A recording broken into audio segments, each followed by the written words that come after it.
Bonjour et bienvenue à la critique exigeante pour cette vidéo où honnêtement je vais probablement vomir sur Tokyo Revengers. Donc Tokyo Revengers c'est fini en manga, donc je vais spoiler à fond la caisse du mieux que je peux parce que je connais pas l'œuvre dans son entièreté. Répétons mon parcours, l'anime est sorti, je me suis dit ben ça parlait beaucoup de ça, donc je me suis dit on va regarder. Finalement j'ai même pas réussi à finir l'anime. Il me restait, je pense, 2 épisodes, mais j'étais juste comme ah non, c'est pas pour moi.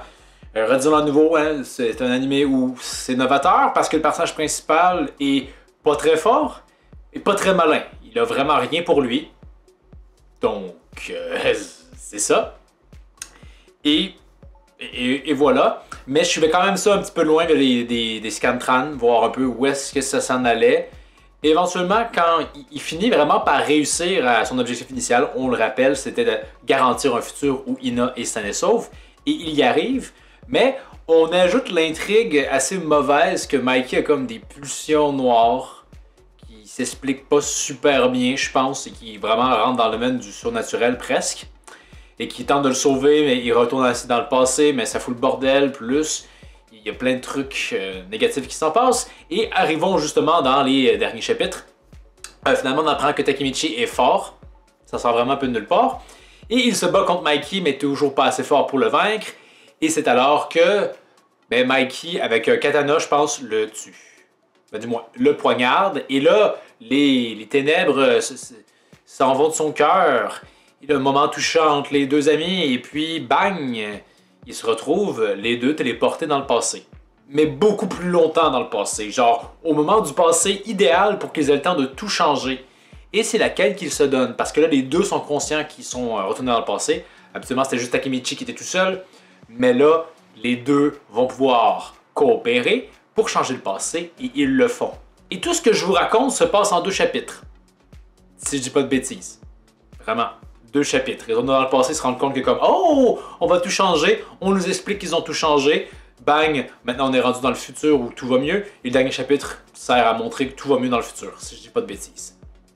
Et ils ont vraiment réussi à tout changer. Vraiment là, tout le monde, si je dis pas de bêtises, est maintenant correct. Tout le monde. T'avais, je me souviens plus, mais le méchant initial, salopard, j'oublie son nom, je mettrai une image ici, là, peu importe. Là. Mais lui, finalement, il est rendu correct. On n'explique pas vraiment comment. Juste, tout est réglé. Tout est réglé. Tout le monde qui était mort n'est pas mort. Tout a été réglé. Comment? Vos gueules. Ça a été réglé à travers le travail de Mikey et Takemichi. Et maintenant, tous nos héros vivent un foutu happy ending. Au moins, on les voit pas avoir des enfants qui leur ressemblent, mais vraiment, tout le monde est heureux. L'enjeu que ça pose pour moi et qui est majeur, c'est juste que ça vient vraiment complètement nuire rétroactivement à tout ce qui s'est passé. C'est-à-dire que c'est censé être une quête qui est compliquée, finalement non. Avec Mikey, vous gérez ça facilement. Parce que finalement, je sais pas, peut-être qu'ils sont assez intelligents pour utiliser la connaissance du futur pour faire de quoi. Et c'est non seulement une fin aussi qui est bâclée, je trouve, parce que vraiment, l'auteur s'est dit « Ouais, en passant, j'arrête ça. » Et voilà, 2 chapitres, c'est terminé. Aussi, il faut le soulever, encore une fois, c'est le problème souvent dans ces genres de récits-là où les personnages ont des pouvoirs sans le vouloir, c'est-à-dire hein, qui se téléportent dans le passé, même si on cherche à établir comment ça fonctionne.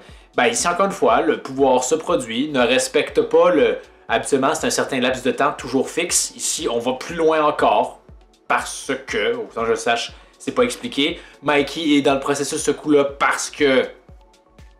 Voilà, c'est vraiment écrit avec le...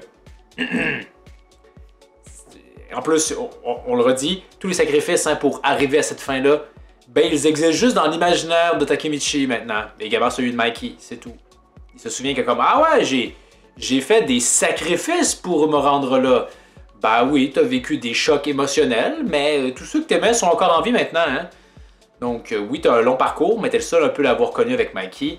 C'est vraiment, c'est quoi ce genre de fin? Vraiment, ça...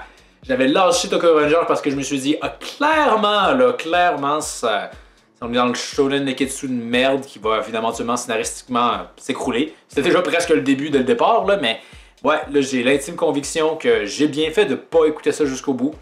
Et je vous recommande de vous tenir loin de l'œuvre.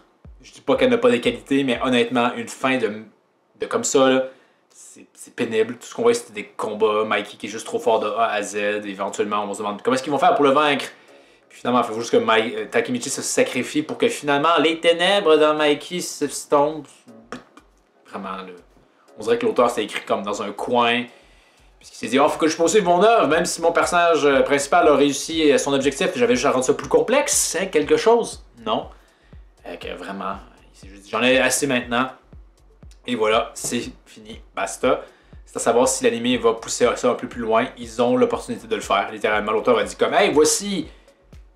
Ouais, ça n'était pas super intéressant, là, mais voici du matériel d'expliquer comment, pourquoi. On parle pas forcément de faire 10 épisodes avec ça, là, mais 2-3 épisodes pour montrer les moments clés, etc. Ici, c'est vraiment juste bâclé pour un happy ending des plus mielleux. Hein, c'est quand même un récit sur des gangs de rue. On s'attendrait quand même à ce qu'ils apprennent qu'il y a des conséquences à leur acte. Non. Des voyages dans le temps vont sauver la mise, faut pas s'en faire. Fait que vraiment, Tokyo Revengers, fin de merde, vraiment. Je reviens pas.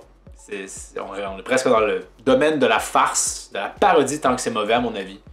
Mais bon, pour ceux qui connaissent la fin de Tokyo Revenger, êtes-vous d'accord avec moi? Êtes-vous déçus?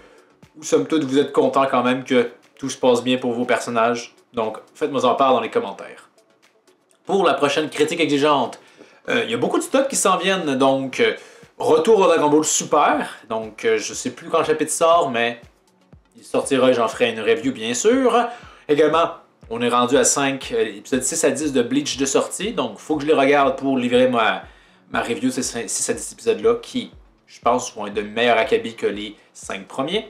Aussi, on m'avait demandé de parler peut-être de Platinum Ends, série que j'ai lue, et qui également existe en animé, et que je me dis, ben, pourquoi pas, ça pourrait être intéressant de livrer mon avis là-dessus.